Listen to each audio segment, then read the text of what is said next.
అందరికీ నమస్కారం. నేను డాక్టర్ సిరిచందన. మీకు 30 ఏళ్ళు వచ్చాయా?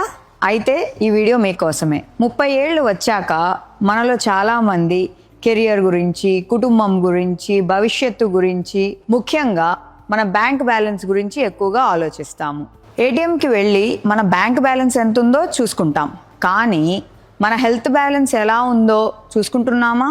ఎందుకంటే ఈ రోజుల్లో హై బీపీ, షుగర్, గుండె జబ్బుల ప్రమాదం 40 ఏళ్ల తర్వాత కాదు, 30 ఏళ్ల వయసులోనే నిశ్శబ్దంగా ప్రారంభమవుతోంది. ముఖ్యంగా హై బీపీ ఎలాంటి లక్షణాలు లేకుండా సంవత్సరాల పాటు ఉండొచ్చు. అందుకే దాన్ని సైలెంట్ కిల్లర్ అని కూడా అంటారు. అందుకే ఆంధ్రప్రదేశ్లో తొలిసారిగా కొన్ని నిమిషాల్లోనే మీ హెల్త్ బ్యాలెన్స్ ని తెలుసుకునే హెల్త్ ఏటీఎం ను మన లలిత హాస్పిటల్స్ లో అందుబాటులోకి తీసుకొచ్చాం. ఇక్కడ బీపీ, ఎత్తు, బరువు, BMI, body composition, ECG, haemoglobin తో పాటు మరెన్నో ఆరోగ్య పరీక్షలు చేయించుకోవచ్చు. ఇందులో ఇంకా ఒక మంచి విషయం ఏమిటంటే, మా ఓపీడీకి వచ్చే ప్రతి ఒక్కరికి ఈ హెల్త్ చెకప్ పూర్తిగా ఉచితం. కాబట్టి 30 ఏళ్లు దాటారా, బ్యాంక్ బ్యాలెన్స్ తో పాటు మీ హెల్త్ బ్యాలెన్స్ ని కూడా ఒకసారి చెక్ చేయించుకోండి. యాక్టెడ్ 30, it's time for heart check.